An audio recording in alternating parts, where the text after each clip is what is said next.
Good morning, grandkids. This is reading my story morning, and maybe later I'll put up my Forrester Freeman. I couldn't even think of his name. Playing in Skyrim. Yeah, I think I will. Okay, this is chapter 22 of my book about the young Dorkly, the wizard. And this is the last one I had laying over there. I got to get to writing some more. I've been busy. Once I end Skyrim at the end of this month, I'll have more time to write. Okay, chapter 22. While Dupree was at his I wrote tail. While Dupree was at his table reading outside a local cafe, a young military guard was busy trying to calm down a couple of local boys who had gotten into a fight. Dupree had stopped reading and was watching the commotion. The young guard wasn't much older than Dupree and was handling himself and the two ruffians very well. He was stern, but not cussing and jerking the boys around roughly. He got them up into a cart with other guards to be taken to jail. Put them in custody for a few days to let them think about their actions and calm down. I'll come by later and talk with them, the guard said. As the cart rumbled off, the guard turned toward the cafe where Dupree sat watching him. Before he could enter the door, Dupree got up and approached him. The young man knew who Dupree was and snapped a salute. "Greetings, Master Dupree. How may I be of service?" he said. "Good day to you," Dupree said. "I've noticed you before and was wondering what your name might be." "It's Gable, sir," he replied. "Sergeant Gable." "Well, Sergeant Gable, would you have time to sit out here with me for a while? I'd like to talk with you," Dupree said. They both sat down at the table, and Dupree caught a servant's eye and motioned for 2 drinks. He then turned to the young guard and said, "I've noticed you a couple of times before, how you handle yourself and other people, like those boys. I like what I've seen. How did you wind up in the Guard's service? Also, how long have you been in the Guard? You don't seem much older than myself." I'm 21, sire," he replied. "As soon as I was through with what studies my parents could afford for me, I joined the Guards. I was in training for a year, and I've been in the regular Guards for 2 years. Sorry, I'm having trouble with my reading, guys. I hope you weren't disturbed in some way over how I handled those boys, sire." No, Dupree quickly said. "Just the opposite. I've seen so many guards treat people with such unnecessary roughness and smart-mouthed attitudes. It was a nice change of scene to watch your sternness, yet with a gentle care for the young kids." "Well, sire, I feel I can help turn them away from crime that way. I feel the guards with some kind of anger issues of their own, or who overestimate their worth, only foster more anger in a young person, which helps lead them into more crime," Gable replied. "Well said." Dupree sipped his drink, then said, "I would like to arrange for you to have more military training, whatever you might need, to advance in the Guards more quickly. Would you be interested?" The guard sat there a minute, thinking, then said, "Why would you do this?" What is it that you have in mind? I do want you to know that I don't wish to ever be sent away to any fighting front. Nothing like that. I watch out for my mother, who is now alone and lives with me. I eventually, soon I hope, want to fill my house with a wife and children. I won't want to be gone from any of them. Dupree sat there drinking and thinking. And I'm sitting here drinking tea in my Skyrim cup. Excuse me, but it's good and it's hot and it's cold today. Dupree sat there drinking and thinking. He then looked over at Sergeant Gable and said, "Things are changing in my family and around the throne. Don't get me wrong, the king is fine, but I've been thinking about someday. My brother Dermis, where am I at? And I have neither one thought much about the future, and I'm beginning to feel like we should be. It comes around more quickly than we think." "You're quite right, sire," Gable said. "In a similar vein, I've been thinking a lot about that wife I hope to have. I feel that as we all get older, life goes by faster, and we need to get on with it." They sat there talking and drinking late into the day, becoming better acquainted, sharing ideas in the future.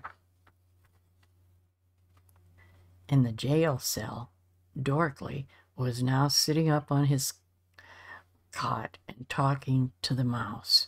By now he had named the mouse Sniffer. It was always wiggling its nose, looking like it smelled something bad. "Probably does," he said. "It smells bad in here to me. I wonder how bad I'll smell when I get out of here.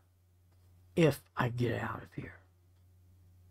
Surely they can't keep me in here for just selling a potion, even if it was to a thief. Can they? Is the king still going to want me to be by his side when my dad is unable to be there?" Hearing all this talking, the mouse had moved a little closer, twitching and watching. It was holding a small scrap of carrot. "Hey, Sniffer, where did you find that? Did the guards pitch stuff down here to you? Are you their pet?" Dorkly asked. He banged on his bars with his cup until a guard opened the door. "What do you want, Dorkly?" "How about some food? Do you feed that mouse down here and not your prisoner?" Dorkly said. "Yeah, I do. I give him bits of what prisoners think they're too good to eat. He likes it. Maybe he'll share with you." The guard laughed and shut the door. "Great," Dorkly grumped. He looked at Sniffer and said, "Why don't you come in here? If I get a hold of you, I might find out what you taste like." And Dorkly flung himself back down on the cot and really started to think about his life, which is what the king wants him to be busy doing in there. In the courtroom, Wizard Gorman had spent 2 hours late in the day standing to the side and behind the king. He had whispered to him twice about a man complaining about rough treatment by a guard, and a young 20-year-old girl picked up for openly soliciting in Longport. He told the king that the guard who had roughed up the man was a killer, that he had killed one man in his cell and another man in a drunken brawl. He said the girl was homeless and alone and had no skills to take care of herself. King dismissed Gorman, thanking him, but telling him to go back to his rooms and rest for what was left of the day. Gorman turned and sauntered off to his spire. The king turned back to those in front of him. Major Bonester, I would like for you to take the guard the man has complained about to prison for murderous crimes committed. He turned to another guard and said, I'd like for you to accompany this woman to the brothel in Longport and turn her over to the madam there. He then left the court, going to his own chambers.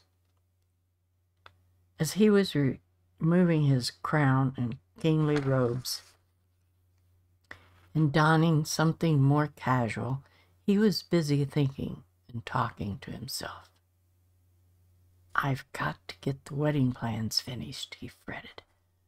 I guess Dermis and Mandy are keeping busy, though, with supervising the building and furnishing of their new dwelling place. He laid his crown on a table